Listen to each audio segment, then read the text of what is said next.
Hello everybody, my name is RAIDER Actual, and today is the 243rd birthday of the United States of America. Sorry, brain fart. So I'm basically sitting on my back porch. Got it all festered up here for the 4th. So yeah, just like to wish everybody a happy Independence Day, and hopefully that you are enjoying your family time. You know, I'm really not that good on speaking and all that, but I've already had no, I haven't been drinking yet, and also I am 21 years old. I just turned 21 on June 18th, just 1 month ago.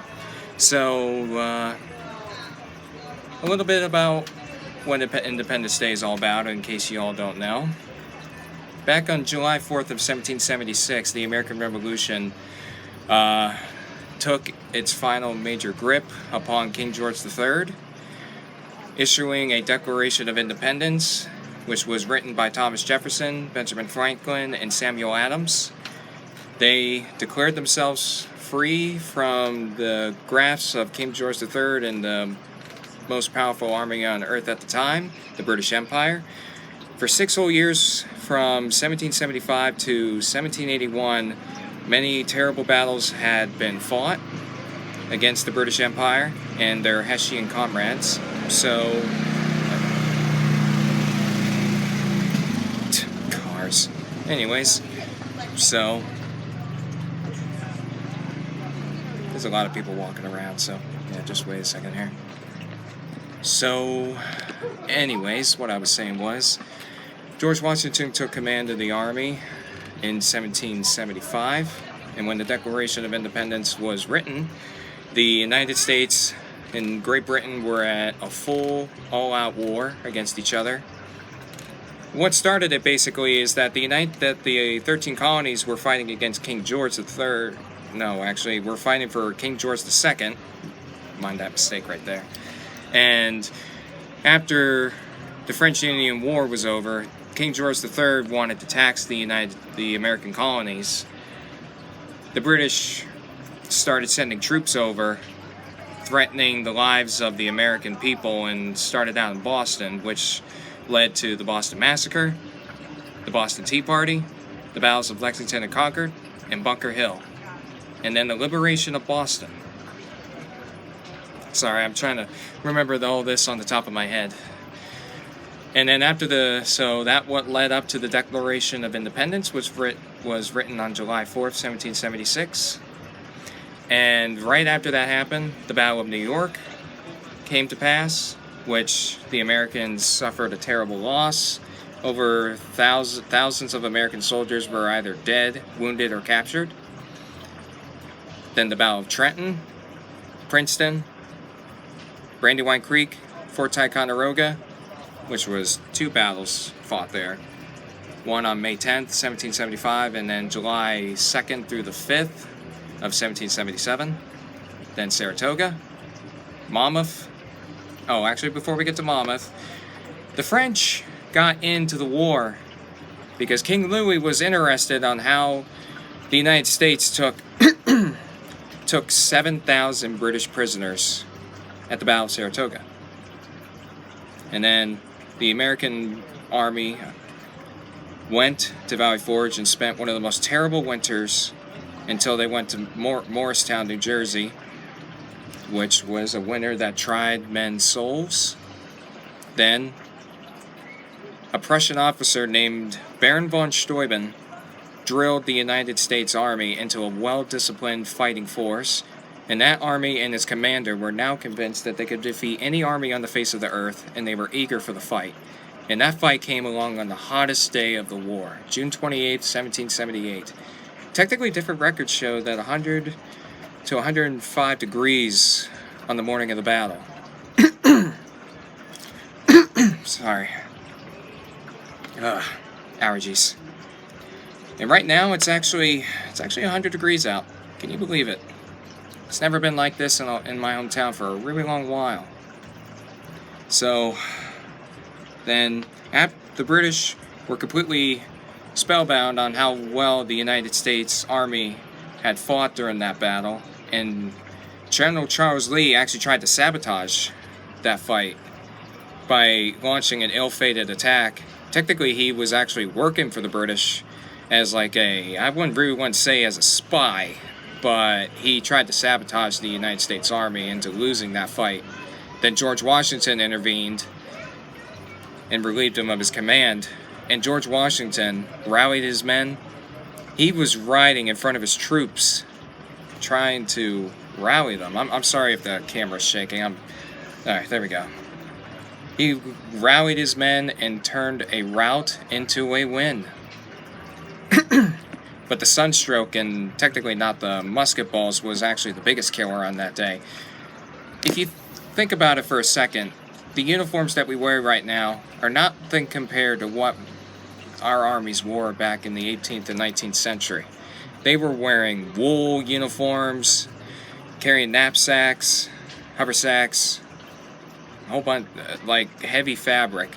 And a lot of British soldiers and American soldiers actually died from heat stroke during that fight and throughout the war. Most of the men were from, I would say, warmer climates.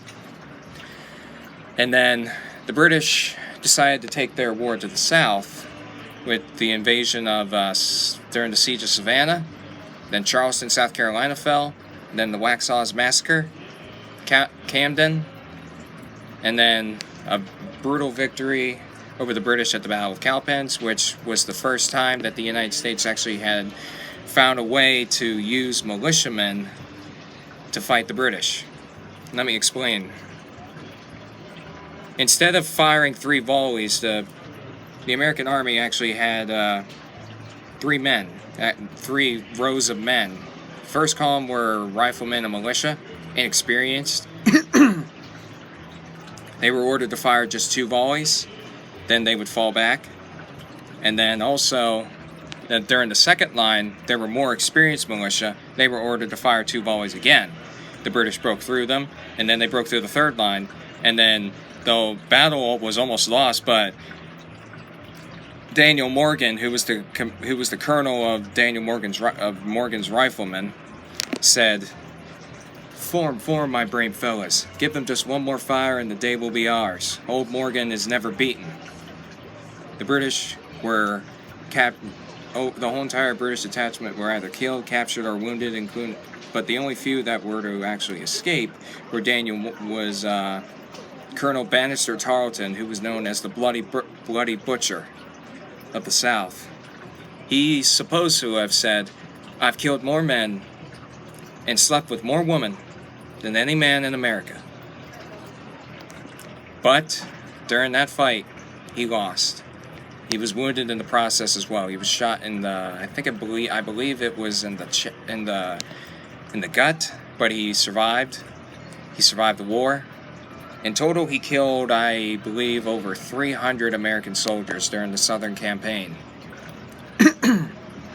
Then the Battle of Guilford Courthouse came to pass, and then the final bloody victory at the Siege of Yorktown, Virginia, where the United States conducted their first military-style 18th century siege. And during the surrendering of the British Army at Yorktown, General Lord Cornwallis refused to even go to the ceremony because he pled illness. And then after that, the war was won. Victory was given for the American Army and the Navy, Marines. And in 1783, the war was finally over. So, yeah. Basically, that's kind of like a rundown. There's more to it, but I can get to that later in like a later video. So, today, I hope you all enjoy today. Cherish your freedom as if we could lose it one of these days. As if it was our last day on Earth. So, yeah. I hope you all enjoyed today's 4th of July. Happy Independence Day to everyone. Subscribe for more content. Leave your likes, leave your comments down in the comment section. Be sure to watch more videos. Hit that notification button for more videos to come. And yeah. And to also, I'd like to give a shout out to the men and women of the armed forces who have served or currently served, or who have given the ultimate sacrifice for our freedom and liberty. I thank you all for serving, and hopefully one day after this summer or so, I plan on trying to enlist in the United States Army. And also, a little bit of a secret, I am writing a script about the War of 1812. I will tell you all about that in a later video.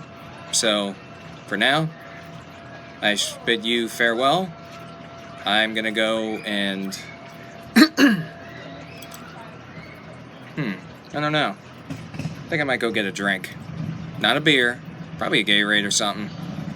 I mean, I tried a Blue Moon for the first time. Didn't really like it. I might not drink at all. Or maybe like at special occasions or something. If you are 20, anyone who has actually turned 21, please don't drink and drive. I beg you. It will be a fatal mistake. To not only to yourself, but to anyone else on the road. So drink responsibly. Be safe. Be safe when you're playing with fireworks. Because a person down in Pittsburgh actually blew his hand off. Idiot. So, yeah. Hope to see you all soon in a live stream or another later video. Thank you all. Have a good 4th of July. I will see you all later. This is Raider Actual, signing off.